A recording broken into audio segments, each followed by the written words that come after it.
Have you ever wondered about those ancient Levitical offerings? All the rituals and sacrifices in the Old Testament? It can feel like a really distant, maybe even strange world. But what if I told you that hidden inside that ancient system is a powerful roadmap for understanding the very heart of worship? A map that is, believe it or not, incredibly relevant to us today. So let's just jump right in with the big question that's going to frame our whole journey. What is the ultimate expression of worship? I mean, really? Is it a song we sing, a prayer, maybe a specific good deed? Well, the book of Leviticus gives us a fascinating and maybe even a surprising answer. And to find that answer, we have to understand this core metaphor that the system is built on. Think of it as a staircase of worship, one that God Himself designed. Let's take a closer look at what this staircase is all about. Now, this staircase isn't some rigid mechanical checklist you have to follow perfectly. It's not about just checking boxes to get God on your side. Think of it more like a teaching tool, a journey designed to show us the deep logic of God's grace. And here's the most important part. God's initiative always comes first. He's the one who makes the first move, which then enables every single step of our response. It's all about relationship, not a transaction. So here's our game plan for climbing that staircase today. First, we'll get a handle on the staircase itself. Then, we'll cover the first 3 foundational steps. After that, we hit the summit, the ʿOláh. We'll explore the heart of that worship, see its ultimate fulfillment, and then bring it all home to figure out what it means for us right now. All right, let's start the climb. We're going to begin with those first 3 foundational offerings. These are the absolutely crucial steps that get a worshiper ready to really connect with God. Okay, so step 1 is the ḥaṭṭāʻ offering. That's pronounced ḥaṭṭāṃ. This was all about guilt, but specifically about repairing what was broken horizontally, between people. It's about making things right with your neighbor. Next up, you have the ḥaṭṭāʻt, or ḥaṭṭāʻt. This one is vertical. It's about purifying the sacred space between you and God. And then once relationships are mended and the space is clean, you get to the Zébaḥ Šelamim, pronounced Zébaḥ Šelamim. This is the peace offering, and it actually ends with a big, joyful feast. A meal celebrating that you're in communion with God. So you've got restitution, purification, and community. That's the foundation. So with our relationships restored, our hearts celebrating peace with God, we've finally arrived. We're at the highest step on the staircase. This is the climax of worship, the Oláh offering. And the name itself tells you everything you need to know. Oláh comes from the Hebrew root word Oláh, which literally means to ascend or to rise. I mean, how cool is that? Its whole purpose is right there in the name. So what makes the Oláh so different from the others? Well, this chart makes it super clear.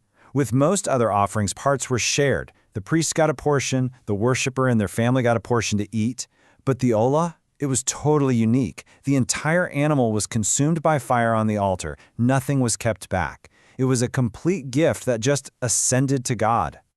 And get this, before the offering, the worshiper would lay his hand on the animal's head. This was this incredibly profound moment of identification. It was like they were saying, this perfect, unblemished offering, this represents me. It's total consumption on the altar. That represents my desire to give myself completely, joyfully to God. Not because I have to, but because I want to. But what could possibly motivate someone to do that? I mean, to give something so valuable away completely. Why is this offering so different at its very core? Let's dig into the heart of this worship.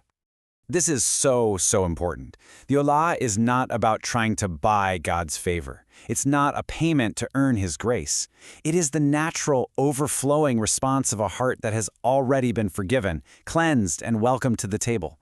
It's a radical celebration of grace that you've already received. So what makes that kind of total surrender even possible? Well, it's the step that came right before it, that communion feast, the Zébaḥ Šelamim. After you've tasted the sheer joy of being at peace with God, of sharing a meal in His presence, your heart is freed from fear. It's freed from that feeling that you have to calculate what you owe. It's just like that amazing verse from Nehemiah says, "The joy of the Lord is your strength." It's that experience of a secure, joyful relationship that gives you the strength, the confidence, and just the overwhelming gratitude to want to give everything back in response. So you can see this beautiful logic unfolding, right? First, the worshiper experiences that joyful communion. Then, that experience melts away the fear and the need to keep score, and it's only from that place of total freedom that they can offer themselves up completely and freely. You know, the Bible often describes the smoke from this offering as a pleasing aroma to God. And that's not just some poetic flourish. It's meant to symbolize this incredible moment of mutual delight. God actually delights in receiving the voluntary, total devotion of his people. And his people, in turn, delight in giving themselves completely to him. It's beautiful. Now, for centuries, this whole system of offerings was pointing forward to something, or rather, to someone. Let's look at how the Oláh finds its perfect and final fulfillment. In Christian theology, Jesus is the perfect eternal Oláh. His entire life of perfect obedience was the true pleasing aroma that completely delighted the Father. And his sacrifice wasn't just some tragedy on earth. It was a victorious offering presented and accepted in the heavenly sanctuary itself.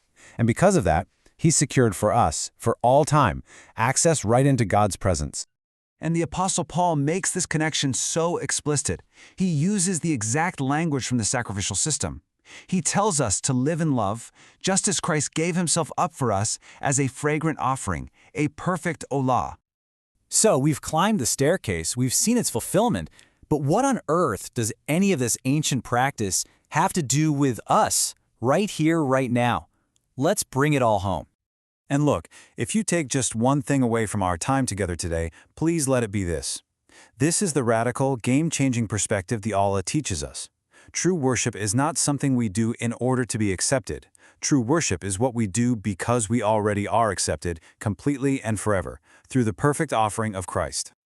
And that realization just changes everything, doesn't it?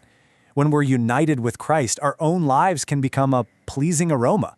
Worship is no longer just a Sunday event, it becomes an entire life of gratitude. It's a daily ascent of delight, a loving, total surrender that just flows out of a heart that knows, deep down, that it is completely and totally embraced by grace.